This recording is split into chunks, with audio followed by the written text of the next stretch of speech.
As a prospective writer, I would urge you to not only read good books, read terrible books as well, because they can be more inspiring than the good books. Hello, everyone. Thanks so much for joining me here today as we get to talk about one of my favorite subjects, comic books. My name is Jose. I love comic books. I love talking about them. I love sharing them with you. Feel free to follow me on social media if you would like. Links in the description below. I've also posted a link to the Marvel database for these stories, which has plot synopsis and character bio. So we are going to end Alan Moore's Captain Britain run. So I have a playlist that starts this from the beginning, and we are now going to look at the final two chapters in his short little run. So it's been very good. Alan Moore, particularly during the 80s, was on his absolute best. This was a prequel or a precursor. Sorry, not a prequel. This was a precursor to what we would see Alan Moore do in Watchmen and in Miracle Man. This evolution, this little bit grittier, darker superhero stories. Um, so I enjoy this series. I have the trade paperback, is how I was introduced to this. I was unaware Alan Moore had done any Marvel work, so this was a pleasant surprise when it was released. These were originally released in Britain in reprints of other American comics and then recollected in the 90s under X-Men Archives. So, here we go. So, we are going to skedaddle here all the way to the end. So, here we go. Amidst the fused and shifting ruins of the world, the monsters battle. This is how it ends. And so we got here a nice vertical. Alan Davis, by the way, is the artist. He does both the pencils and the inks, and it's wonderful. Very kinetic. The champion comes to save the earth, lies face down in the dirt. His flag is ripped and dyed with rusted blood, breathing, but barely. The asylum god oh my goodness, what a word. Transmogrifies into a metallic cloud. A cloud becomes a harp of molten glass. The glass grows feathers, sprouts teeth, extends luminous claws, and tries to kill the thing that cannot die. Kind of like a phoenix, if you. The spectators gape or hide their faces. Stone becomes wood, becomes gas, becomes butterflies. This place becomes that place. And so, here we go. This is how it ends, and we got the end game by Alan Moore and Alan Davis. So, look at that.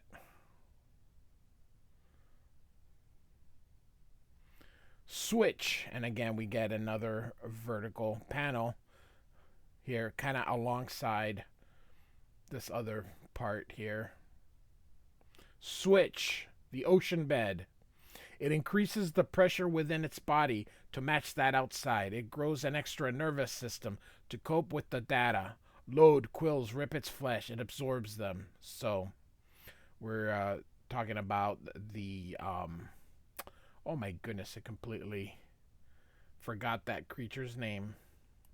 I think the Fury. That's what it is. So, Switch, the surface of the sun. If it had not recently assimilated a large computer, it would perhaps be dead by now. It reflects on this, and it adjusts its molecular structure. Switch. So it looks like we are going to go just place to place as Alan Moore kind of guides us in there. A river of tar in the landscape of Cronium. Fact: the Jasper thing can alter reality at whim. Query: what if there were no reality to alter? So it has passed through such a non-recent. It has passed through such a non-place recently, on a way to this world from its world of origin, unspace. Switch: a plane of fused and cryptic flesh. The Jasper thing becomes a moth, fish with wings like razors, but it does not relax its grip. It primes its own warp circuits. A muscle contracts. A program commences. Switch. I always find vertical panels to be so difficult. I always admire those that can do it. Frank Miller is a master at vertical panels. So is Todd McFarlane. There's quite a bit of artists that just are able to use them very well. I just find it difficult to fit the information on these vertical panels. So on space, where there is nothing, and so you can see the Fury and Mad Jim, nothing at all. The sculptor of reality has run out of clay.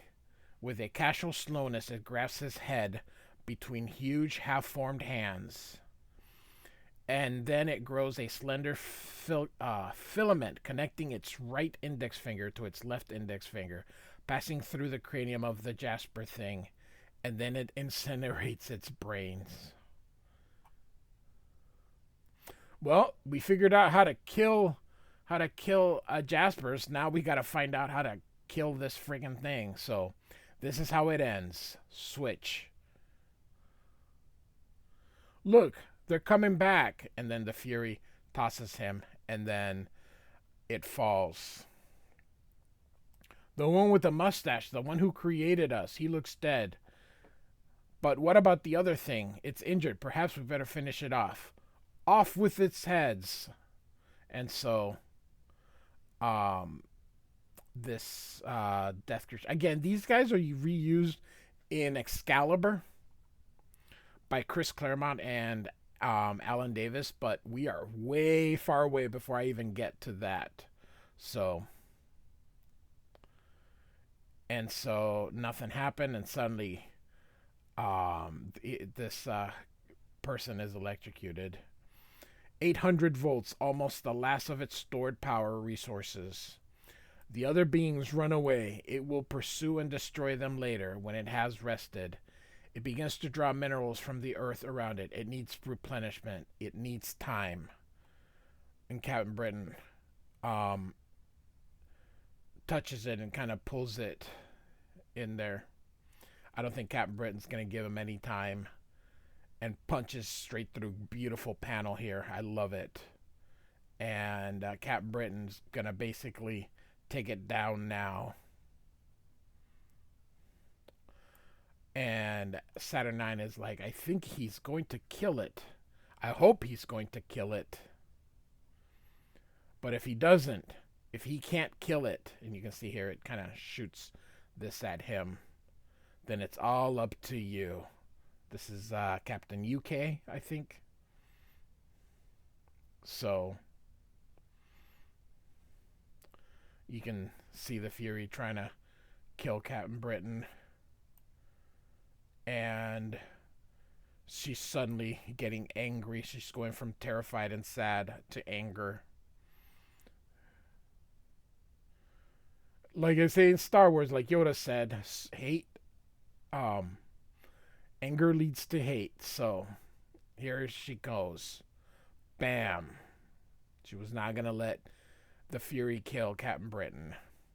And she screams and she rips and she gouges and screams. And the black stuff, the fear, the poison, the hatred, it all comes screeching up out of her throat at once. She is crying, she is howling, every foul word, every curse she can remember. Steel fingers sinking through rancid purple flesh, she grasps his spine and begins to pull. It starts to shriek, and for the first time in its existence, understands the concept of annihilation and gives up. And Captain Britain here, Linda, it's dead, Linda. It's been dead for 10 minutes. You killed it.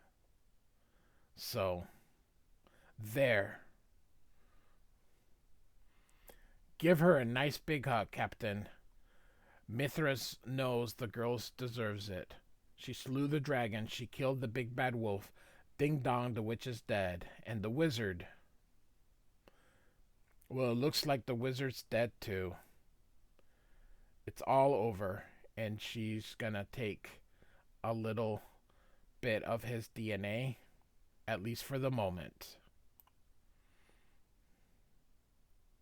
It's over. The pieces must be gathered up.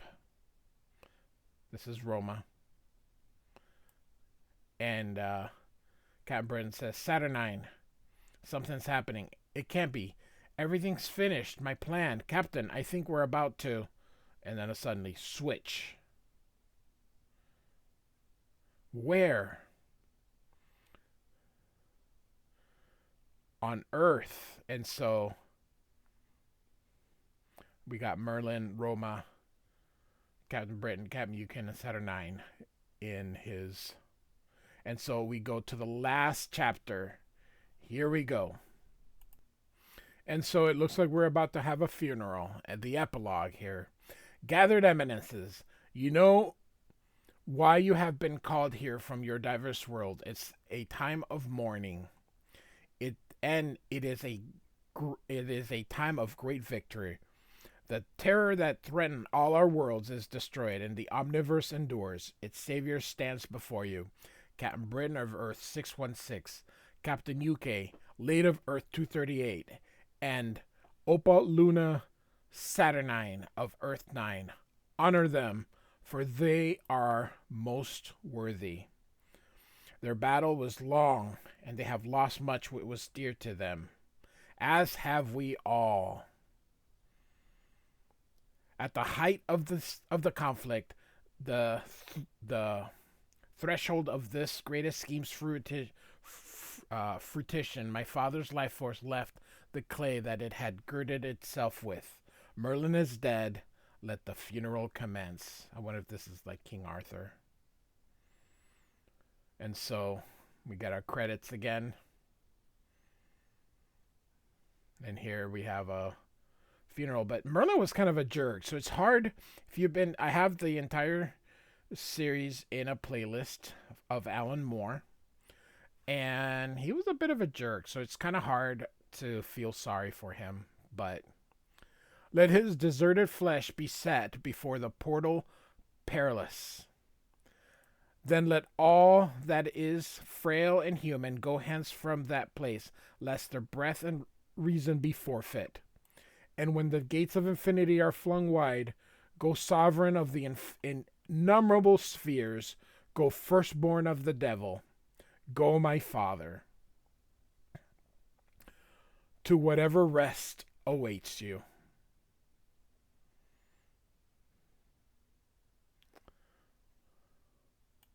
And so we have Dane Whitman, who is the Black Knight from the Avengers, and I think he appeared in that Eternals movie.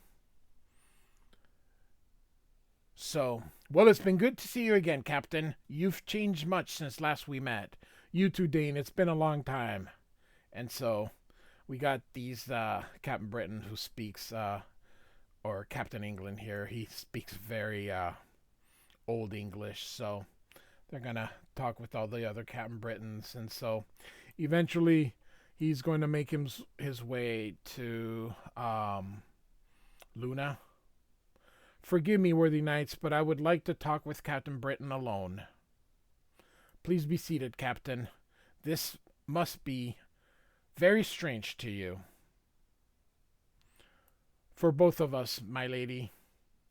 This doesn't resemble the other world that I saw when you granted me my powers those years ago. There were minarets then, and Mur, your late father, he looked different too. He had red hair.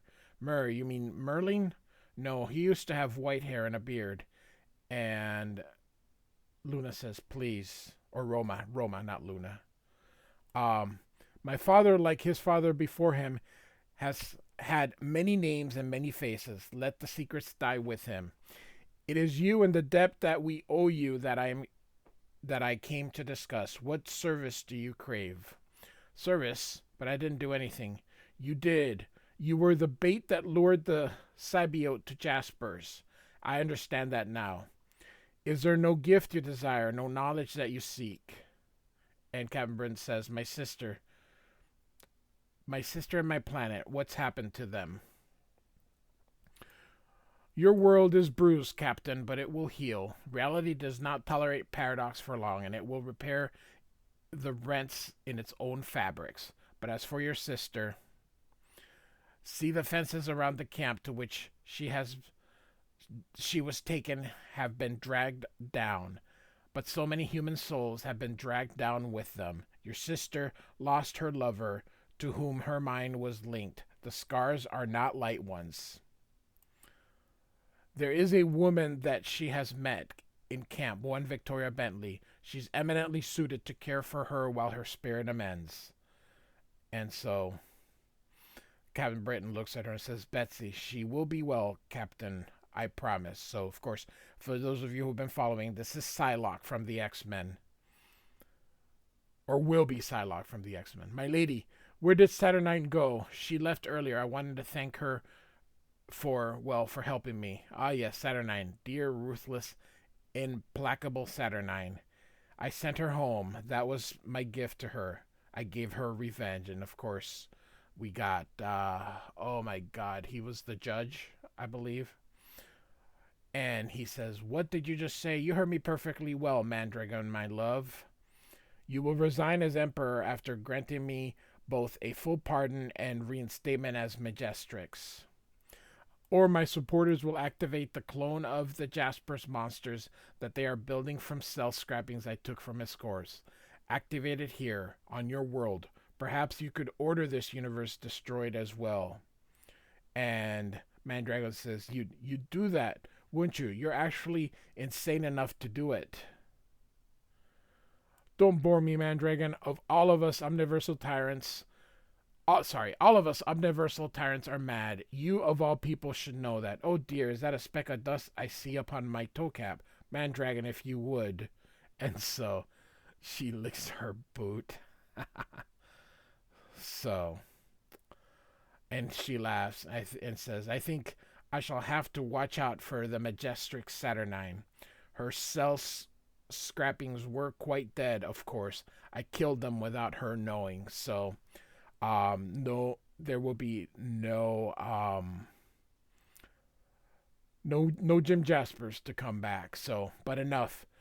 My hands guide the Omniverse now. I have much to do. Your task is over. You are released from servitude. Unlike my father, I have no desire to shape the destiny of men. Farewell, and may whatever gods there are that yet survive bless you and keep you both. And so, now we're in Darkmoor, September 8th of 1983.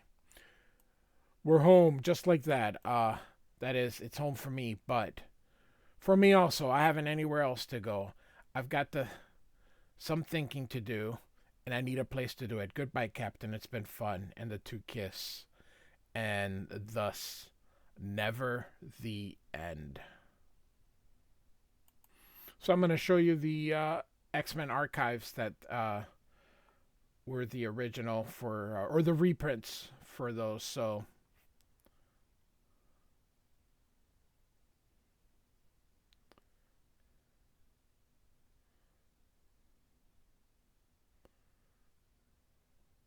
a lot of people, this is how they were able to read these series for the first time. So, and here we go. So, this was the Alan Moore Captain Britain run. For those of you that watched, I do hope you enjoyed it. It's it's some of Alan Moore's early work, and I think it's a great guiding um, to where he's gonna go. So like and subscribe, and I do thank you for listening. Goodbye.